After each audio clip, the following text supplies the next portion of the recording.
Ji.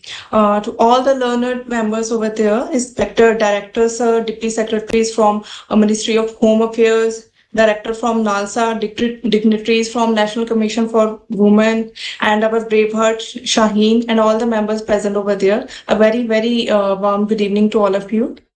I would like to share my presentation. I am Dr. Navpreet Kaur from the Lakshmi Foundation. We are working for acid attack victims. So I would like to share my PowerPoint presentation.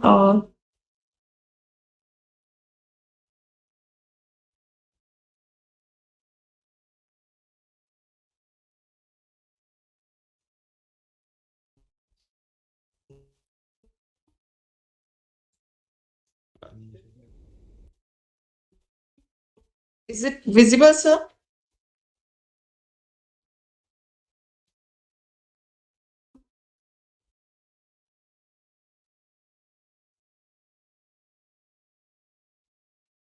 Am I audible to you?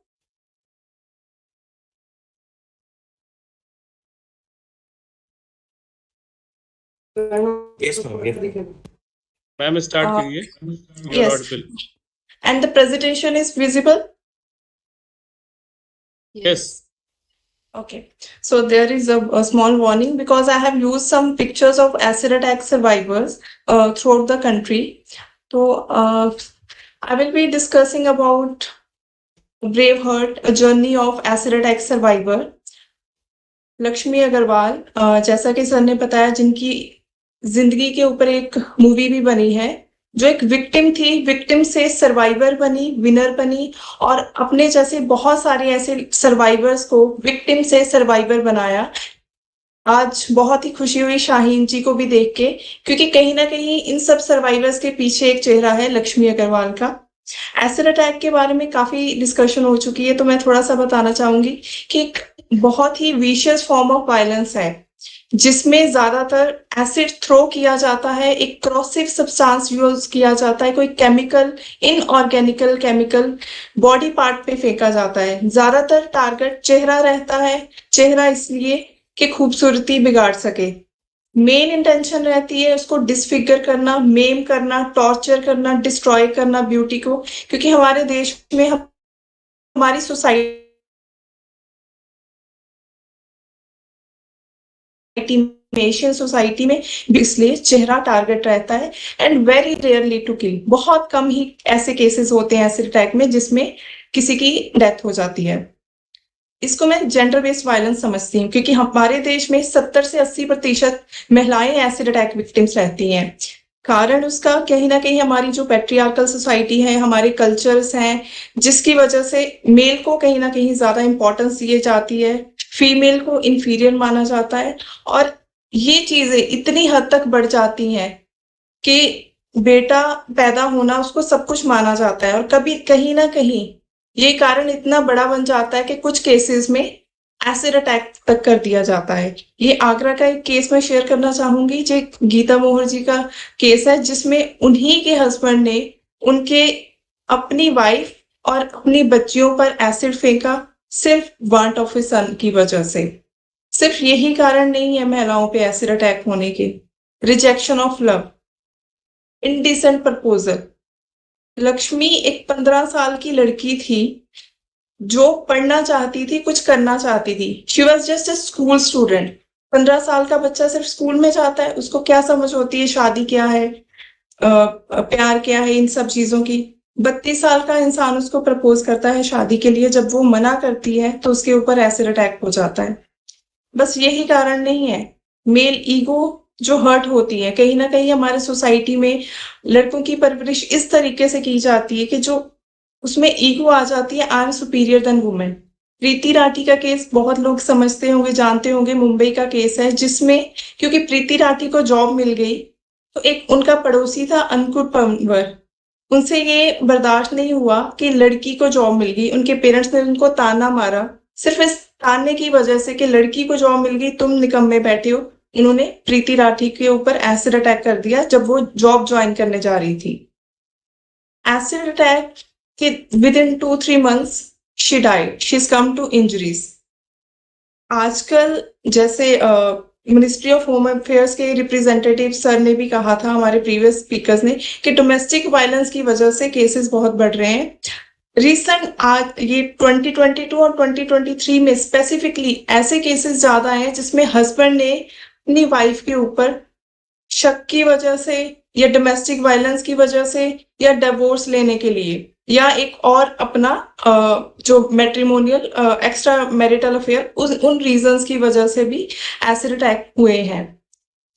तो ये ज्यादातर females को target करते हैं। Property issues भी हैं, dowry के issues भी हैं। हमारी जो मीडिया है कहीं ना कहीं वुमेन को as an object of entertainment portray करती है, और हम जो कहीं ना कहीं फीमेल्स को फेरी टेल सुना के कि फीमेल्स पुअर ऑप्रेसिव हैं, कोई प्रिंस आएगा उनको बचा के लेके जाएगा, such kind of things effects the mentality of male and female both, जहां पे एक डिफरेंस क्रिएट हो जाता है जिनकी वजह से ऐसे केसेस होते हैं फीमेल्स पे। लेकिन मैं कहूंगी no one is immune. Females पर एसिड अटैक होते हैं अगर 70 से 80%, तो 20 से 30% मेल पर भी एसिड अटैक हो रहा है आज के समय में। और ये बहुत ऐसे मेल्स हैं जिनकी लाइफ टोटली खत्म हो जाती है। फीमेल की अगर ब्यूटी इंपॉर्टेंट है, मेल की इनकम, सोर्स ऑफ इनकम उनकी जो भी है वो सब इंपॉर्टेंट है, तो वहां पे जहाँ पे यंग एज में एसिड अटैक हो जाता है किसी लड़के पर, तो उसकी लाइफ स्टॉप हो जाती है। जैसे शाहीन जी ने कहा, इट इफेक्ट्स इकोनॉमिकली। उसके बाद लाइफ जीना is very difficult because a person become dependent on the others. Family members पे टोटली डिपेंडेंट हो जाते हैं। ज्यादातर सल्फ्यूरिक एसिड, नाइट्रिक एसिड या सोडियम हाइड्रोक्साइड यूज किया जाता है। Sulphuric acid majority of cases में यूज किया जाता है। विट्रियोलेज कहा जाता है एसिड अटैक्स को। क्यों कहा जाता है? क्योंकि ये oil of vitriol, sulphuric acid जो है वो थ्रो किया जाता है ज्यादातर। फॉरेंसिक में भी इन चीजों का मतलब ज्यादा मैटर करता है कि केसेस में ये पाया गया है कि सल्फ्यूरिक एसिड जो गंधक का एसिड है वो ज्यादातर यूज किया जाता है, and it is very cheaply easily available in our country. 30 से 50 रुपए में ये अवेलेबल होता है। It is known as weapon of poor, तभी इसको पुअर का एक वेपन माना जाता है। एसिड अटैक के बाद सिर्फ फिजिकल इफेक्ट नहीं होता है, साइकोलॉजिकल, इकोनॉमिक, सोशल, हर तरीके से एक विक्टिम और उसकी फैमिली इफेक्ट करती है, और उसको एक परपेचुअल स्ट्रगल करनी पड़ती है, लाइफ टाइम स्ट्रगल। ये नहीं है कि फीवर के जैसे आप 1-2 दिन में ठीक हो गए। आपका अगर लेग फ्रैक्चर हो गई, आपको डॉक्टर बता देगा 1-2 महीने में ठीक हो सकते हैं, लेकिन सच केसेस में it is lifelong kind of imprisonment for a victim. You can see this picture, specific physical effects. अगर इस बच्चे ने रेड ड्रेस नहीं पहनी होती तो आप इसको पहचान भी नहीं पाते कि ये एक लड़की है। You can see the skull is deformed. जो नेक एरिया है, बॉडी पार्ट है, वो जुड़ चुका है। Blindness in one eye. This child cannot eat properly. Ears are shrivelled, blindness भी होती है, डेफनेस भी होती है।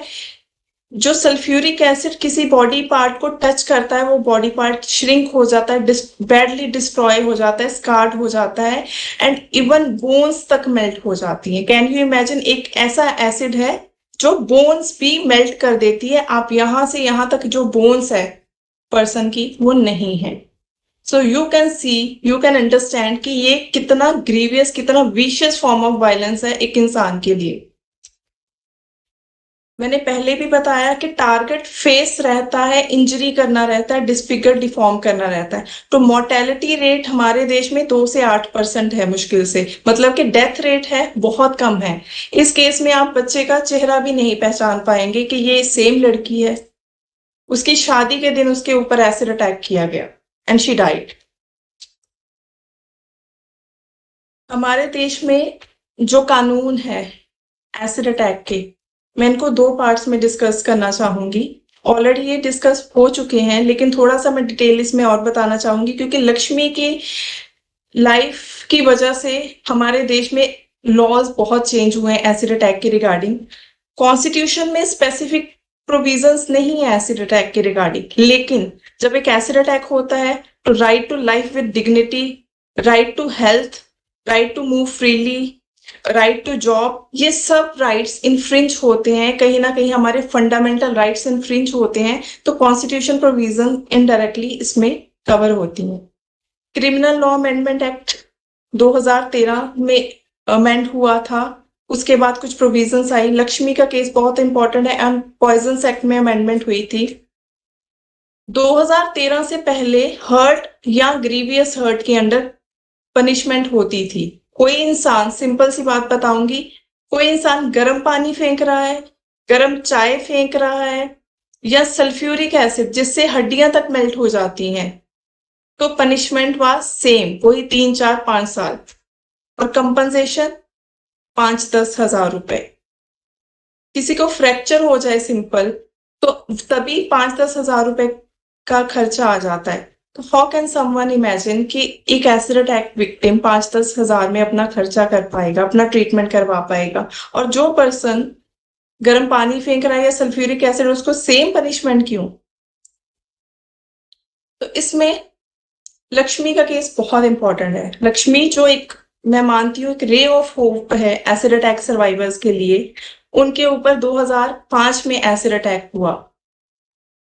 2005 में जब वो 15 साल की थी, 15 साल का बच्चा, वो ये नहीं समझ पाता है कि मैं आगे करियर क्या चूज करूं। पेरेंट्स पे डिपेंड होता है या टीचर्स पे डिपेंडेंट होता है कि मैं medical, non medical, arts choose करूं, क्या करूं।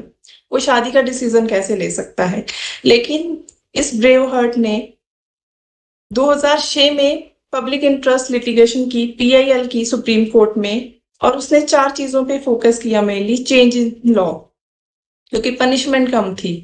इंडियन पीनल कोड में एसिड अटैक के रिगार्डिंग कोई भी स्पेसिफिक प्रोविजन नहीं थी। NCRB में सेपरेट डेटा रिकॉर्ड नहीं होता था एसिड अटैक का। हर्ट, ग्रीवियस हर्ट के अंडर ही कवर कर दिया जाता था। She asked for enhanced compensation, क्योंकि कंपनसेशन की जरूरत है विक्टिम को, and it is duty of the government to provide compensation. She asked for the free treatment of acid attack victims, and also she said acid बिकता नहीं तो फिकता नहीं. So she demanded to stop the sale of acid.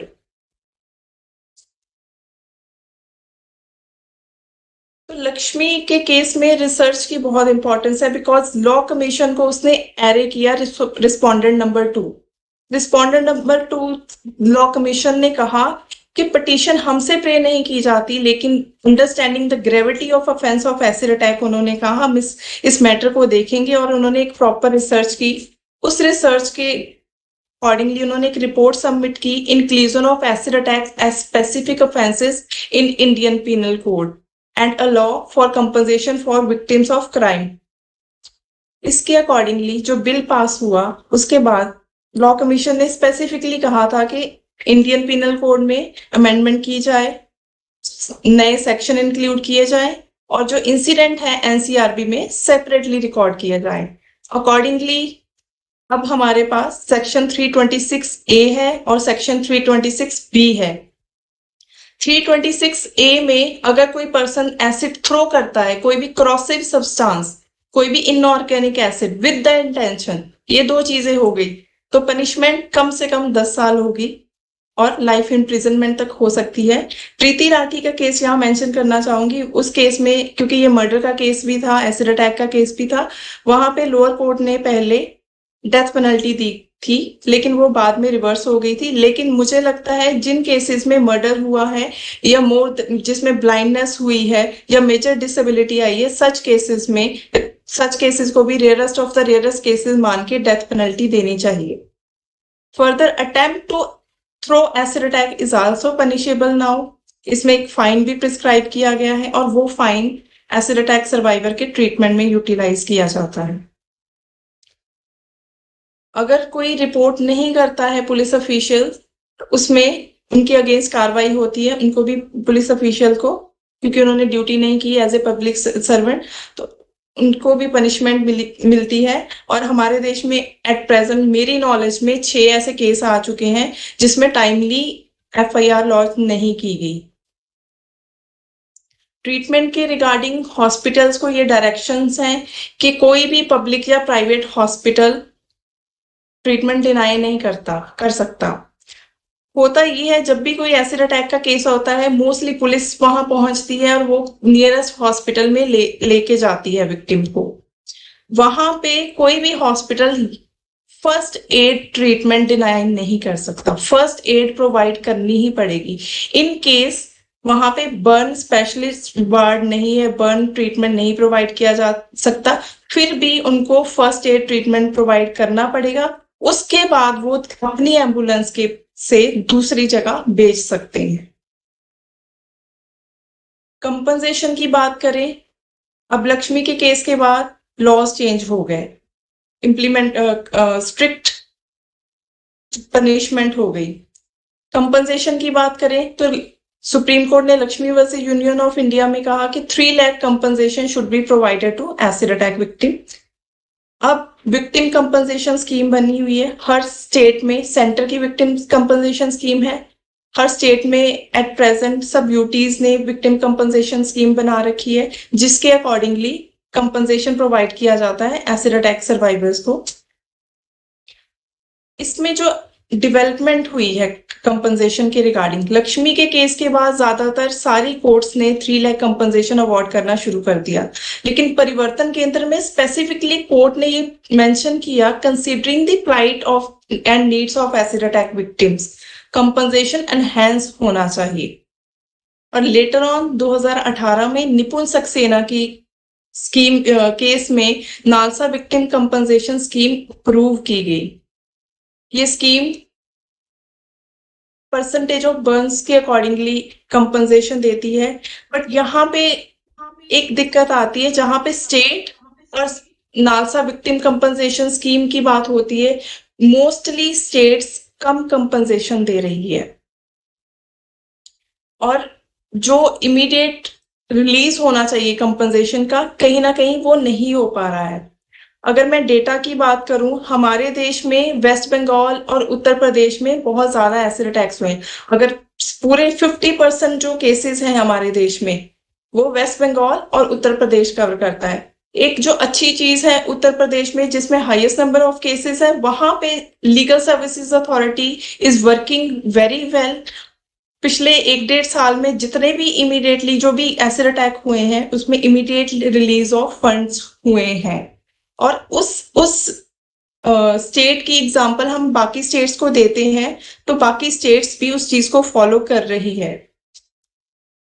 लेकिन एक जो बहुत ही important provision है, जो हमेशा अवॉइड कर दी जाती है, NALSA legal services to victim of acid attack scheme 2016, इसमें एक पॉइंट है। Yes sir. Director NALSA ji इसके सर। बारे में बात करेंगे। जी सर। जी, बस मैं ये एक पॉइंट बताना प्लीज, चाहूंगी। आप यस आपका जी। कुछ अलग पॉइंट है तो प्लीज शेयर कर दीजिए उसको। Yes, this is not regarding the compensation. ये अलग स्कीम है, NALSA legal services to victim of acid attack. 2 schemes है, कंपनसेशन की स्कीम अलग है और ये स्कीम अलग है।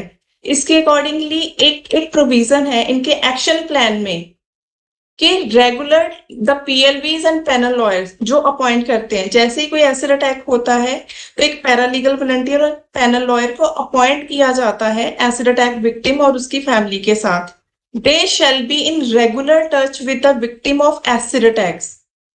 रेगुलर टच मतलब ये नहीं कि उनको एक बार हॉस्पिटल में एडमिट करवा दिया या एक बार उनका केस फाइल कर दिया या फिर उनको एक बार कंपनसेशन प्रोवाइड कर दिया। सिर्फ यहाँ पे मैं ये पॉइंट करना चाहूंगी कि रेगुलर टच में रहना मतलब उनको रेगुलरली आप कांटेक्ट में रहना जरूरी है, क्योंकि एसिड अटैक विक्टिम्स को 1 साल नहीं, 2 साल नहीं, कम से कम 8-10 साल सपोर्ट की जरूरत रहती है, चाहे वो मेडिकल हेल्प हो या रिहैबिलिटेशन हो या कोई भी अदर चीजें हो। Regarding the rules of acid से लक्ष्मी ने कहा था एसिड बिकता नहीं तो फिकता नहीं। Although acid sale of acid is not prohibited now, but it is regulated. Regulation में बहुत सारी इंपॉर्टेंट प्रोविजंस हैं। ये समझना बहुत जरूरी है कि कोई भी जो माइनर पर्सन है वो एसिड नहीं खरीद सकता है। कोई भी मेजर पर्सन जो 18 से ऊपर है वो अपनी फोटो आईडी दिखा के रीजन बता के तो ही एसिड खरीद सकता है, और जो सब डिविजनल मैजिस्ट्रेट है वो शॉप पे सब स्टॉक को चेक करेगा। कौन एसिड सेल कर सकता है? जो पर्सन जिसके पास लाइसेंस है as per the poisons act. Same rules regulations educational institutions पे अप्लाई होते हैं कि वहां पे एक पर्सन को अपॉइंट किया जाएगा जो एसिड को स्टोरेज को सब सुपरवाइज करेगा, और इन चीजों को कोई अगर इन्फ्रिंज करता है तो एससीएम में impose fine of up to 50,000, जो मेरे मुताबिक बहुत कम है, क्योंकि एसिड जो है किसी की लाइफ बिल्कुल बर्बाद कर देता है। जहां पे एक पर्सन एसिड की जो सेल कर रहा है without following the regulatory provision, उसको भी उतनी ही पनिशमेंट होनी चाहिए जितना कि परपेचुरेटर को होती है। हमने कुछ शॉप्स पे जाके एसिड खरीदने की कोशिश की and they provided us easily. मैं एक शॉप पे गई, उन्होंने मुझसे मेरी आईडी प्रूफ भी नहीं मांगा, कुछ नहीं पूछा। तो हमने बाद में उनसे पूछा कि आप एसिड इस तरीके से क्यों सेल कर रहे हैं, तो they said we are not aware of these guidelines. तो कहीं ना कहीं हमें जो ये गाइडलाइंस है ग्राउंड लेवल तक पहुंचाने की बहुत जरूरी है, स्पेशली जो छोटी शॉप्स हैं या जो मार्केट में बाइक्स पे एसिड सेल करते हैं या साइकिल पे एसिड सेल करते हैं। पॉइजन्स एक्ट इन प्रोविजंस के अकॉर्डिंगली अमेंड हो चुका है। ये हमारा कहीं ना कहीं विक्टिम्स का डेटा है, जो मैं कभी भी नहीं कहूंगी कि एनसीआरबी का डेटा बिल्कुल एक्यूरेट होता है। इस चीज को मैं नहीं सहमत होती, क्योंकि there is issue of unreported cases in our country. बहुत सारी फैमिली सपोर्ट नहीं करती है बिकॉज ऑफ विक्टिम ब्लेमिंग, कि लड़की की ही गलती होगी, लोग ऐसा कहेंगे वैसा कहेंगे। उस वजह से जब एफआईआर फाइल नहीं होती अनरिपोर्टेड केसेस की वजह से, बहुत सारे ऐसे एसिड अटैक के केसेस छुप जाते हैं, वो एनसीआरबी के डेटा में पहुंचते ही नहीं है। 2020 और 2021 में हम ज्यादातर लॉकडाउन में थे, फिर भी जहां पे हमें राशन या दवाइयां थोड़ी मुश्किल से मिल रही थी, वहां पर एसिड अटैक्स हो रहे थे। तो कहीं ना कहीं हमें लगता है कि हमें अपनी जो लॉज पॉलिसीज जो बना रखी हैं उनको स्ट्रिक्टली इम्प्लीमेंट करने की जरूरत है और अवेयरनेस करने की जरूरत है। जो अनकॉन्शियस बायसनेस होता है मेल और फीमेल में, इनइक्वालिटी होती है, we need to eliminate that. Education sensitization बहुत जरूरी है, एक हायर लेवल पे तो जरूरी है, लेकिन ग्राउंड लेवल पे विलेजेस में हर जगह पे बहुत जरूरी है। हम ऑनलाइन वेबिनार करते हैं, मैं डिपार्टमेंट ऑफ जस्टिस को इस इनिशिएटिव को बहुत अप्रिशिएट करती हूँ कि हर साल वो इस तरीके का कुछ ना कुछ समय बाद अवेयरनेस क्रिएट करते हैं वेबिनार के थ्रू। ऑफलाइन भी करते हैं, लेकिन उन नंबर्स को इंक्रीज करने, अवेयरनेस प्रोग्राम को इंक्रीज करने की जरूरत है। हम स्कूल्स में कॉलेजेस में बच्चों को सेंसिटाइज करते हैं, लेकिन हम केयर गिवर्स को सेंसिटाइज करना भूल जाते हैं कि अपने बच्चों को इक्वालिटी आप दे रहे हैं, क्या पेरेंट्स इक्वली ट्रीट कर रहे हैं एक दूसरे को, क्योंकि बच्चे की परवरिश पेरेंट्स से होती है। जैसा पेरेंट्स एक्ट करेंगे उसी तरीके से बच्चे उसको फॉलो करेंगे। Strict implementation of laws are required and think like a pro victim. अभी डायरेक्टर नालसा सर हैं यहाँ पे, और भी बहुत सारे डिग्नेटरीज हैं। मैं रिक्वेस्ट करूंगी कोई भी जुडिशियल ऑफिसर है या कोई भी पुलिस ऑफिशियल है, डॉक्टर्स हैं या कोई भी स्टेक होल्डर्स है, आपके पास कोई भी एसिड अटैक विक्टिम आता है तो please think like a pro victim, कि आप अगर एसिड अटैक विक्टिम की जगह पर होते तो आप किस तरीके से सोचते कि मुझे कैसे जस्टिस मिलेगा। क्या हम कंपनसेशन को डिले करें? क्यों हम कम कंपनसेशन दें? क्यों हमें किसी और के कहने की जरूरत पड़े, या हम जजमेंट दे रहे हैं या ट्रीटमेंट दे रहे हैं? Think like a pro victim. Research का मैं मानती हूँ बहुत इंपॉर्टेंट रोल है to rebuilding the lifes of any victim और एनी पर्सन। जैसे लॉ कमीशन एक प्रॉपर रिसर्च करके रिपोर्ट सबमिट की, it affected the laws, it changed the laws. While I was pursuing my research on acid attack, I met many acid attack survivors and also I met Lakshmi. उस research के बाद I thought of rebuilding the lives of acid attack victims, क्योंकि मेरे लिए एक PhD complete करना या research complete करना कम जरूरी हो गया था, मेरे लिए ज्यादा जरूरी हो गया था इन लोगों की लाइफ को रीबिल्ड करना।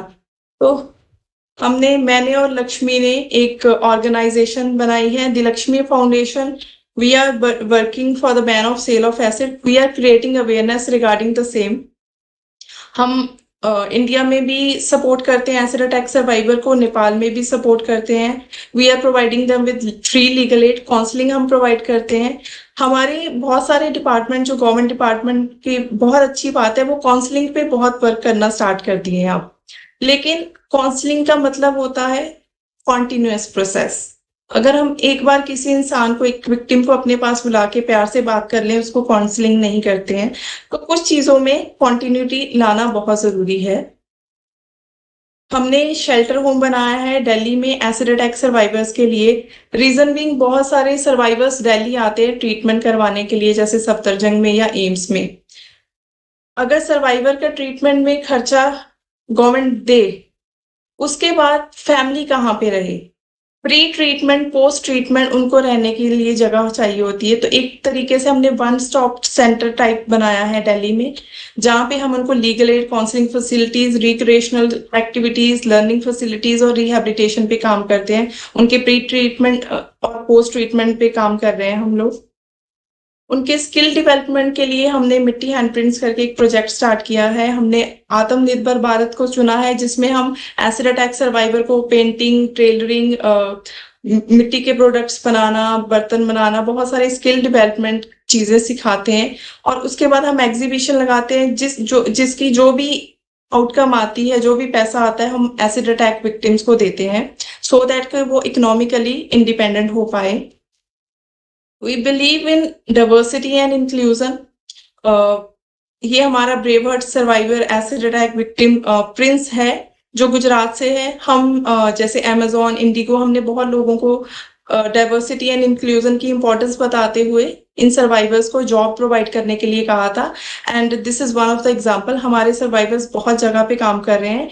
And I really appreciate Punjab legal services authority, जिन्होंने एसिड अटैक सर्वाइवर्स को as a paralegal volunteer job दी है. And I really appreciate Delhi legal services authority, जो उनको गवर्नमेंट जॉब दे के परमानेंट गवर्नमेंट जॉब दे रहे हैं. और they are really working great. That is all about what I wanted to share. इसके अलावा ये कुछ लिटरेचर है, अगर आप देखना चाहें तो. बस यही मैसेज देना चाहूंगी, बहुत इंपॉर्टेंट है. We need to think like humans, male female, जो एक डिफरेंस है, जो जेंडर्स में एक डिफरेंस है, उस चीज को खत्म करके हमें एक अच्छी सोसाइटी बनानी है. और ये गवर्नमेंट की जिम्मेदारी है कि एसिड अटैक सर्वाइवर्स को सपोर्ट करे. और हम समझते हैं एज ए स्टेक होल्डर कि हमारी भी जिम्मेदारी है. हम चाहेंगे हम हमेशा गवर्नमेंट के साथ मिलकर काम करें, और बाकी भी जितने भी एसिड अटैक सर्वाइवर हैं, कभी उनको जरूरत पड़े हम उनको सपोर्ट करेंगे. एंड गवर्नमेंट और अच्छी पॉलिसीज लेकर आए, इसके लिए we will always help through our research and all our knowledge. Thank you so much. Thank you for inviting me.